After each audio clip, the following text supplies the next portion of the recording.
Now, the former National Legal Advisor of the ruling All Progressive Congress, APC, Moit Banwe, on Sunday faulted the party for proceeding with Saturday's ward congresses across the nation.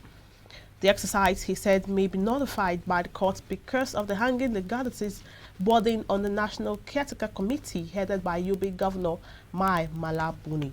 Now, still help us make sense of this, we still have the social commentator in the house, person of Comrade Raji Rashid. Now, looking at this commentary, the short commentary I just read now, lately there's been, I wouldn't know if you call it a power tussle with the APC leadership, the leadership of the APC. What would you make of what just happened, what played out in this scenario? Sometimes we look at the outcome of actions that have been taken before it's been revealed. There are a crack in APC. You know, about 5 parties came together to form this party. So there are blocks between the party. And they are the one creating problem here and there. We just mentioned about DSS. It's just because somebody is behind DSS. Go and do this. Either it's lawful or not. They don't care. They just want to satisfy their need and play to the gallery, so to say. Based on this, if the judgment that was given by Supreme Court came at this rightful time, I believe the APC will have hold on for a while. They've not analyzed this judgment well. The court has not even given them the whole judgment. I think they have to get it today or tomorrow or thereabout. They need to get this judgment, analyze it, look at it holistically. Don't add sentiment to it. I believe people are knowledgeable about law in this country. We have a professor as a vice president, professor of law. And the couple, Fashola is there. These are the people that have seen all. As a governor for 8 years, Oshibajo was a commissioner for justice in Lagos State. When Lagos State owed Obasanjo to ransom on the issue of creation of local government. So these people have seen it all. They ought to know where this issue will end, and they need to prepare well. But if there are other counter opinion, it's going to be destructive. Because by the time the court undoing all this, it will be counterproductive because you have wasted the resources, you have wasted people's energy, and people will be discouraged. And the party is not moving in a direction that portrayed what Nigerians put in that party. Most of Nigerians believe APC is the hope about 7 years ago, 6 years ago. But today the party is messing up. They're not doing the right thing. They are ruling party. And I believe it's because there's no viable opposition. If there are viable opposition, APC could have put his house in order. You don't gamble with the Supreme Court judgment, which is very, very dangerous to APC because 3/4, 3 against 4, 4 against 3. Nobody could make it clear. Let me just put it this way. One that make it 4 could have be 50% or 60% to them and 40% to the other side. So it could have go either side. But if you go other side, APC could have lose Ondo State. And they even gave an information that the APC need to guard against. Just like because PDP does not add Buni. If they add Buni to it, it could have be outright no. And know the implication of that. Not only implication of removing Akeredolu, but the crisis that will emanate from it. They will have turned to boarding houses, killing people, and these are what Nigerians fear most. Now, why the haste in conducting the ward congresses, contrary to the former National Legal Advisor's advice? You see, the issue is this. Sometimes, if people don't like your face, they may not take your advice. But there's a parable that said the stone rejected by a builder may later like be a cornerstone. Moise have seen it all. He was a former legal advisor. Yes. And son for that matter. And is one of the senior lecturers in Unilag before he ventured into politics. And he still practices law business. He have seen it all, not only in this country, outside this country. When you look at the issues, you look at it holistically, not to benefit to any party, but just take it easy. let's look at both sides of the judgment and know how to solve the problem. You can't just do things in haste. But those who continue with the conventions have their own plan ahead of time before the judgment came. So they are ready to execute their plan. No matter what happens, we are going ahead with this. But the side effect of it is that it will certainly not stand. What won't stand? The convention will not stand. There are bad issues. In some states, they've killed themselves over this convention. Yeah. When you confession, congresses? Okay. I call it convention because they've already prepared everything. I was kind of wonder. It's convention. They've already prepared it behind the closed door. They only come here and confess. We have picked this one and that. Oh. Where the normal Congress take place, there are bound to be crises because there are divisions between the party.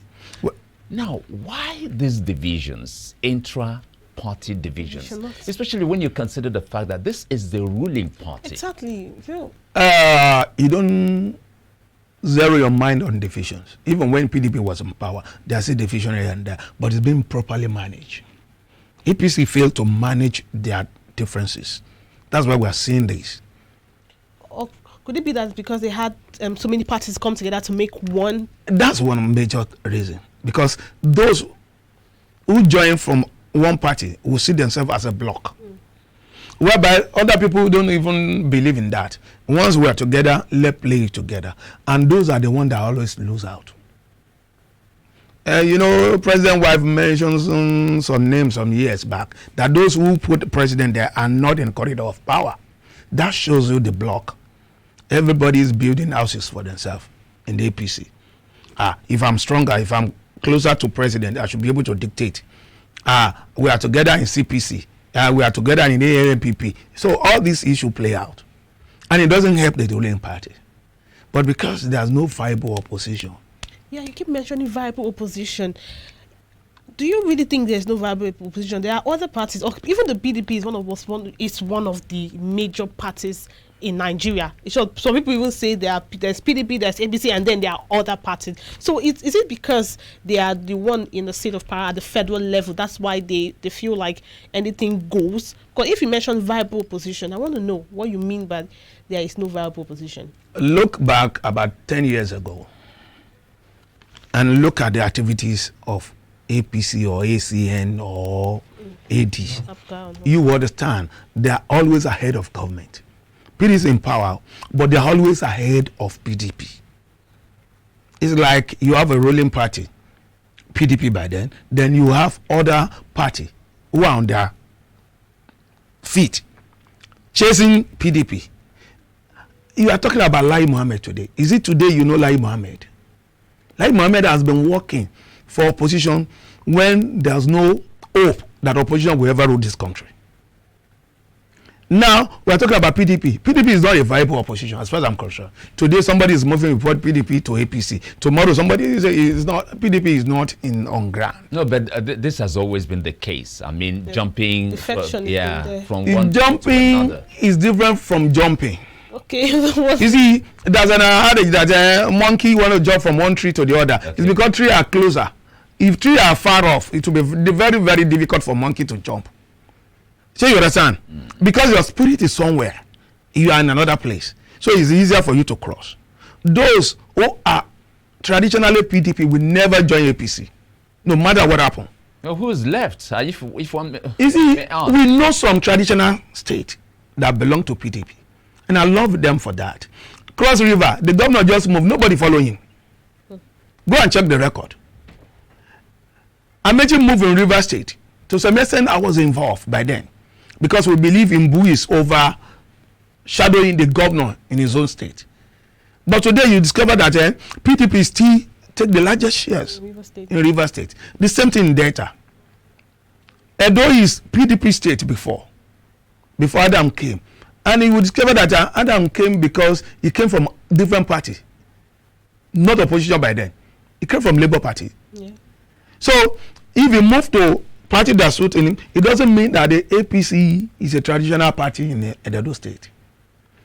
And so also some other states in the north. Look at Taraba, for instance. There was the issue of rerun elections between the incumbent governor and the Mama Taraba. You know the saga. There's so many things involved. Look at Niger State as well. Niger State is a traditional PDP state. If APC is ruling, it doesn't mean they always have complaint here and there. It's just because when they don't agree on the popular candidate, the opposition can take it. And this is the way it works out. If we are together and some people are not happy, they will go and work for opposition. That doesn't mean they are part of the opposition. They only show that they matter and they have what it takes to win an election in their state. That's what happened in Edo now. The APC Adam issues play out, and the incumbent governor moved to PDP because it's a traditional PDP state. You spend money will not matter. You have to consider the people that matters. Who are the people on ground? What can they do? And you see, in a situation whereby you destroy a candidate today, and tomorrow you are coming to hail the same person you destroyed 4 years ago, it is one of the greatest undoing of Edo State. Because you can't tell me this man is an armed robber, and later you are coming to me, he's not an armed robber, he's now a pastor, he's now this. You are calling people fool. That's politics for you. You are calling people fool. Okay. So we need to go straight to the point. If our party is not picking a candidate that suits us today, how can we harmonize differences and make a way out of it? Not to say, I'm going to another party, I will prove that I can deliver. And the same thing to the leadership of parties. You have to consider those who have worked for you, those who deserve to be recognized, those who deserve recommendation. You need to recognize them. Otherwise, it will certainly lead to something else. Now, what is likely to be the penalty? I mean, talking about the APC now, they have threatened to come down heavily on those who conducted the parallel elections. You see, the way out of this mess is to Buni-led interim to leave immediately. They don't have stand. Look at Article 17(4). The party is working against its own interests, against its own law that band everybody in APC together. If your law say this, that, then you need to follow it to the letter. We are talking about democracy. We are talking about democratic process. We are talking about democracy, which is a number that been played by a game. It's game of number. It's number by game. So you understand now? Democracy is a game of number, but they've turned it upside down. It's a game by number. What number? Few one. Whereas it's supposed to be masses, supposed to be the majority, carry the vote. But now it has turned to few dictating what happened in the party that have more than 10 million members across the nation. So it's not acceptable by us. It's an aberration, and we must call a spade a spade. Time has come for APC to put his house in order, and if they cannot manage, let them go. There are different ways. All right. Finally, as we wrap up this segment, I want to hear your thoughts on what you think should be done. Aside many suggestions have been coming, and some APC in some states, APC has some state like in River State, there were so many issues. You say secretariat here, this party or the same party, they have like different secretariats in almost the same place, and they come to burn the next one. It's been, leadership of APC has not been stable for a while. So what do you think can be done to make sure that they don't work against each other, if you were to give your advice? They have been working against one another, not only in River State, in Kwara State, the same thing repeated itself. And we have issue with the governor and the Minister for Information. And some other party in Ekiti, the same thing. In Ondo, we have similar scenario. So the issue is this: the house.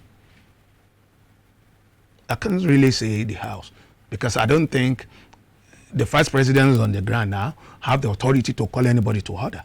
If the vice president, who is number 2 citizen of this country, cannot intervene in his own party and the people listening to him, there are bound to be problems.